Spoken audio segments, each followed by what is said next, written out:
History books often celebrate the giants like Rome, Egypt, Greece, but often forgets to mention some of the other civilizations that had groundbreaking innovations, incredible architectures, and world-changing ideas. Across the globe, from the deserts of Africa to the jungles of Southeast Asia, empires rose, flourished, and shaped the world in ways most of us never learn about. These are the stories of forgotten kingdoms, the empires that traded with faraway lands, built engineering marvels, and left legacies that ripple through time, even if they've been buried under the sands of history. How did these empires rise to greatness? Why did they vanish from the spotlight? And what can their stories teach us today? Stick around, because we're about to uncover the secrets of 4 incredible civilizations you've probably never heard of, but won't be able to forget. But before we get started, if you are new to this channel, I would really appreciate if you can subscribe to this channel and give a like to this video. Please check out our other videos as well. The Axumite Empire. The Axumite Empire emerged in the 1st century CE in the Horn of Africa, covering modern-day Ethiopia and Eritrea. Its strategic location near the Red Sea made it a crossroads of African, Arabian, and Mediterranean cultures. Axum started as a small agricultural community and evolved into a powerful trading state, leveraging resources like ivory, gold, and frankincense. It became a thriving trade hub by controlling major routes connecting Africa, Arabia, and the Mediterranean.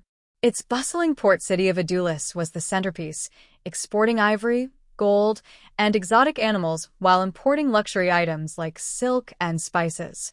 This wealth fueled Axum's rapid growth and helped establish its global influence. It conquered neighboring territories, including parts of modern-day Yemen. Its rulers, backed by powerful armies and strong trade alliances, established Axum as a dominant political and economic force in the ancient world. King Azana, who ruled in the 4th century, was a transformative leader. Under his reign, Axum adopted Christianity, making it one of the world's first Christian kingdoms. Azana's leadership solidified Axum's unity, strengthened its international reputation, and left a lasting religious legacy. Axum became famous for its massive stele, towering obelisks that served as royal tomb markers. The largest, though collapsed, would have stood over 30 meters tall. These architectural wonders symbolize Axum's engineering brilliance and spiritual significance. Axum was a cultural melting pot, blending African, Arabian, and Mediterranean traditions. Its official language, Goezi, became the foundation of Ethiopian literature and liturgy.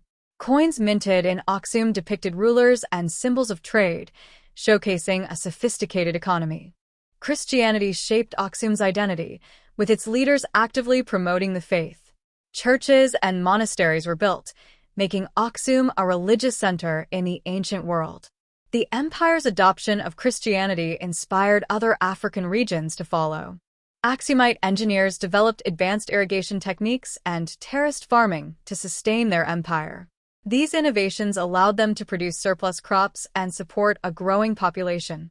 In spite of their success, Axum began to decline in the 7th century due to environmental degradation, shifting trade routes, and the rise of Islamic powers. Once thriving cities like Adulis lost their importance, marking the end of Axum's economic dominance. Though Axum faded, its legacy endures in Ethiopia's religious and cultural traditions.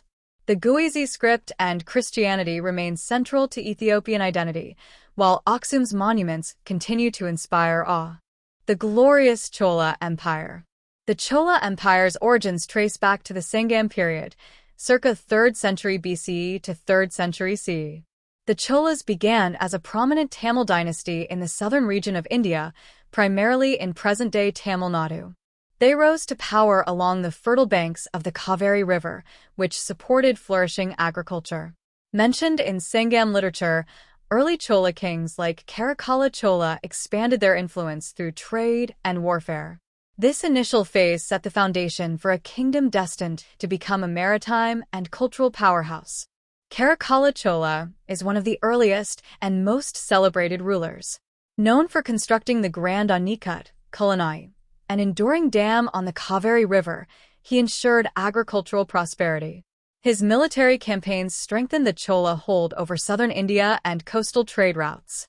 By dominating key ports, the Cholas became significant players in the Indian Ocean trade network, exporting textiles, spices, and pearls. The Chola Empire's resurgence began with Vijayalaya Chola in the 9th century CE. Overthrowing the Pallavas, he captured Tanjavur and established it as the Chola capital. This marked the beginning of the medieval Chola dynasty, characterized by centralized governance and temple-centered culture. Vijayalaya laid the groundwork for future expansion by consolidating power and building alliances. Rajaraja Chola I, 985 to 1014 CE, elevated the Chola Empire to unparalleled heights. Known for commissioning the Brihadiswarar Temple in Tanjavur, a UNESCO World Heritage Site, his reign saw architectural and cultural advancements. Rajaraja expanded the empire across South India, Sri Lanka, and the Maldives, establishing a robust naval presence. His administration was efficient, with detailed land revenue records like the Uttara Mirror inscriptions. Rajendra Chola I, 1014 to 1044 CE, son of Rajaraja, took the empire to its zenith. His military campaigns reached the Ganges River, earning him the title Gangakonda Chola. He built the city Gangakonda Cholapuram and led naval expeditions to Southeast Asia, establishing influence over Srivijaya, modern Indonesia. These victories solidified Chola supremacy in the Indian Ocean. The Chola Empire's administration was highly organized, with a decentralized structure balancing local governance and imperial control. The empire championed water management, constructing tanks and irrigation systems. Trade thrived, with textiles, spices, and art being sought globally. Women played significant roles, owning property and managing local affairs. Chola art and architecture reached new heights, influencing South and Southeast Asia. Temples became cultural hubs for dance, music, and learning. The bronze Nataraja sculptures are iconic examples of Chola artistry. Literature flourished in Tamil, with devotional hymns like the Thirupavai gaining prominence. The Cholas excelled in maritime trade, connecting with China, Arabia, and Southeast Asia. Diplomatic missions were sent to distant lands, fostering economic and cultural exchanges. Chola ships dominated trade routes, bringing immense wealth to the empire. By the 12th century, internal strife and external invasions began weakening the Chola Empire. The rise of the Pandya and Hosla kingdoms chipped away at its territories. Maritime dominance faded, and resources were drained by prolonged conflicts. By the 13th century, the Cholas eventually fell to the Pandya kingdom. The once mighty empire was reduced to a small principality. Despite this, Chola cultural and architectural influences continued to shape South India. The Cholas left an indelible mark on South Indian society.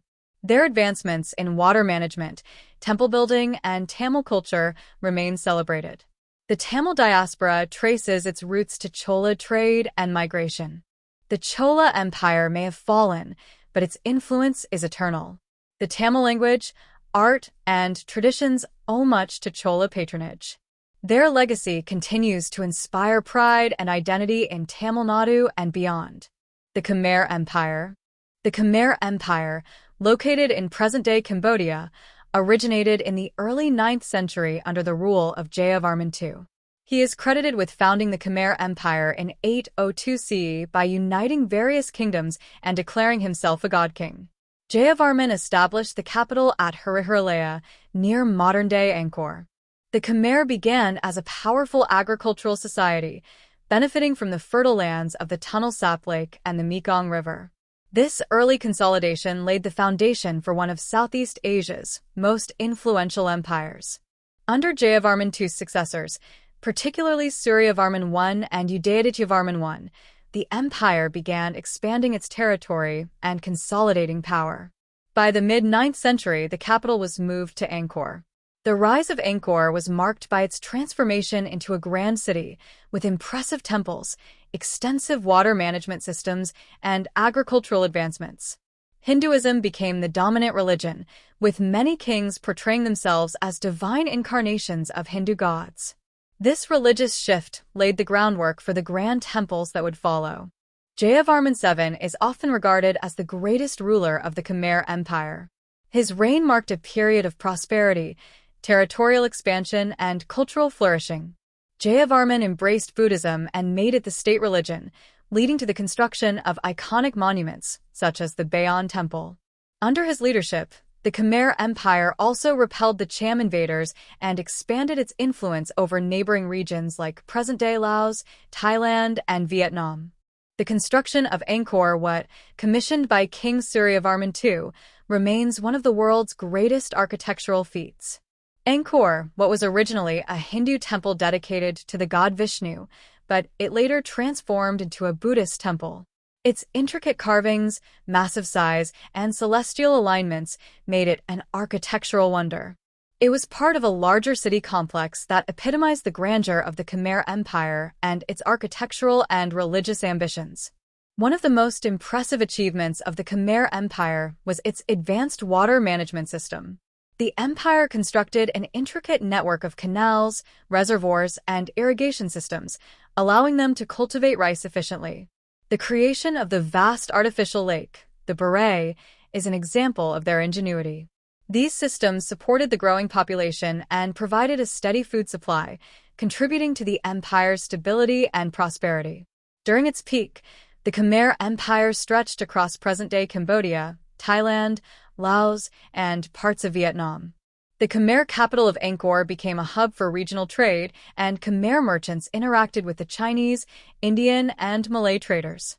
The empire's influence spread through diplomatic alliances, warfare, and cultural exchanges, integrating diverse cultures and traditions into the Khmer way of life.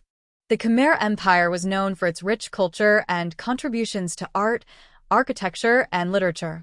Khmer architecture, particularly in temple complexes, reached unparalleled heights. The Bayon Temple and Angkor Wat are prime examples of Khmer artistry. The Khmer also excelled in sculpting, producing exquisite stone reliefs and statues. Their literature, which was primarily written in Sanskrit and Khmer, played a vital role in the development of Southeast Asian culture. By the 13th century, the Khmer Empire began facing internal and external challenges. The rise of the Thai kingdom of Sukhothai and the Mongol invasions disrupted Khmer dominance in Southeast Asia. Additionally, internal conflicts over succession, heavy taxation, and mismanagement of resources led to a gradual weakening of the empire's centralized power. In the 15th century, the Khmer Empire faced its final blow. The Thai invasion of Angkor in 1431 CE marked the fall of the capital. The Thais looted Angkor, and the Khmer were forced to abandon their once glorious city.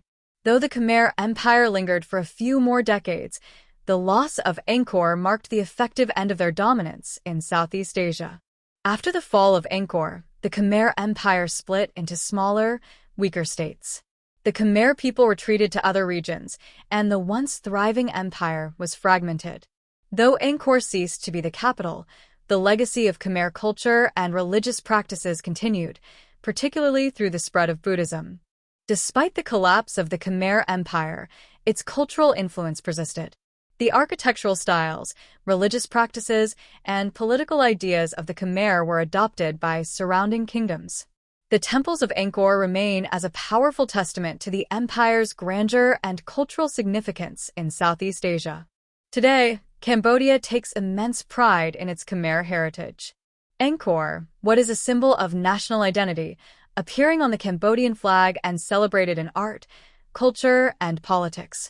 The Khmer Empire's contribution to Southeast Asian civilization remains etched in the region's history, particularly in Cambodia, where the legacy continues to inspire pride and cultural preservation. The Songhai Empire. The Songhai Empire emerged in the 9th century, initially as a kingdom known as Songhai. Located along the Niger River, the Songhai people had been involved in trade, agriculture, and fishing long before their rise to power. The kingdom's early rulers were primarily tribal chiefs, but by the 11th century, Songhai had become an important regional power. The expansion of the kingdom began in earnest during the reign of King Sunny Ali, who transformed Songhai into a formidable empire. The foundation of Songhai's greatness lay in its location at the crossroads of major trade routes. Sunni Ali Ber, 1464 to 1492, is considered one of the greatest rulers in West African history. During his reign, Sunni Ali expanded the Songhai Empire by conquering the neighboring Mali Empire's former territories, including the important city of Timbuktu. His military prowess and strategic acumen allowed him to dominate the region, although his rule was also marked by religious tensions due to his traditional beliefs. Despite this, Sunni Ali's reign laid the foundation for the empire's future dominance and growth. Askia Muhammad I, 1493 to 1528, ascended to power after overthrowing Sunni Ali's son. Askia Muhammad's reign marked the golden age of the Songhai Empire. He strengthened Songhai's economy by consolidating trade routes and promoting agriculture. His most significant contribution was his promotion of Islam, which he made the state religion, leading to the construction of mosques and schools across the empire. He also fostered a vibrant intellectual and cultural exchange between Songhai and the rest of the Islamic world. Songhai's economy flourished due to its strategic location along vital trans-Saharan trade routes. The empire controlled the trade of gold, salt, ivory, and slaves. Timbuktu and the city of Gao were major trade centers that attracted merchants from across the Islamic world, Europe, and even Asia. Songhai's trade networks were among the most advanced in the world, contributing to the empire's wealth and international influence. The riches generated by this trade were used to fund military expeditions and public works. The Songhai military was formidable, featuring highly skilled cavalry, archers, and infantry units that enabled the empire to expand across West Africa. The military played a key role in protecting trade routes and defending the empire from external threats, including the Mali Empire and later the Moroccans. The army's use of cavalry and a disciplined, well-organized structure allowed them to conquer new territories and maintain control over their vast empire. The military was also instrumental in ensuring the stability of Songhai's economy and prosperity.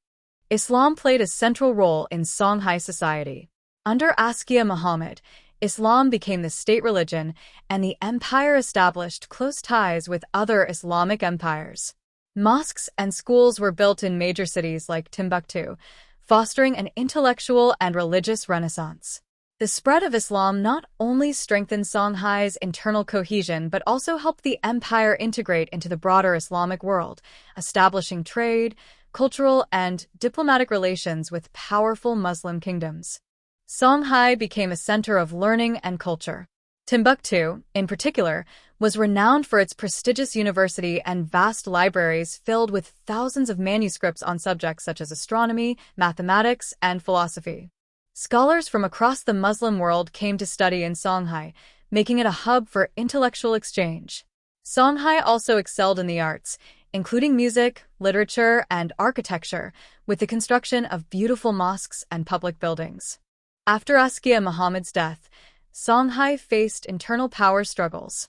Successors fought for the throne, weakening the empire's political structure.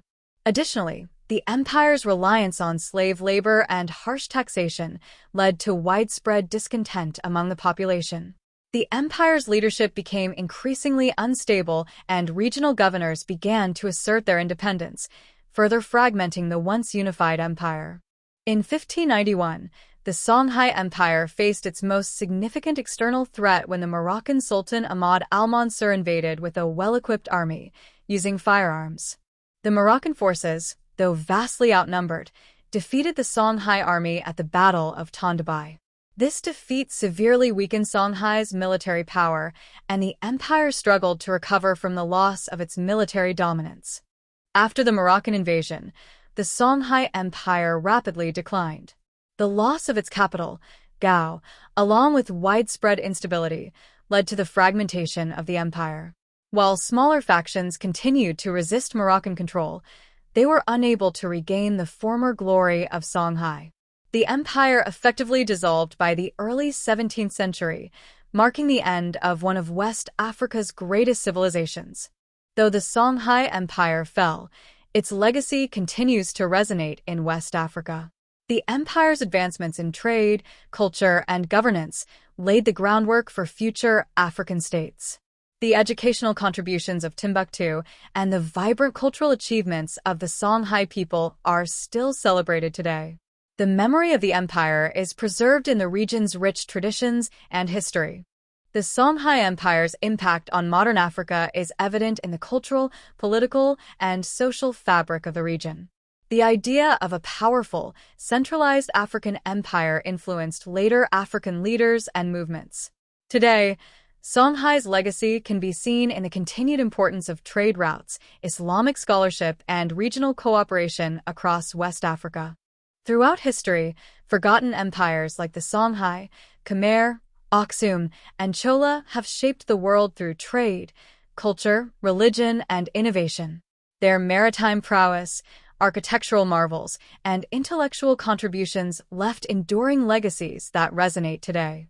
While their prominence is faded, their achievements continue to influence modern society, reminding us of history's complexity. Thank you for sticking with us till the end. If you liked the video, please give us a like and subscribe to our channel. I will see you in the next video.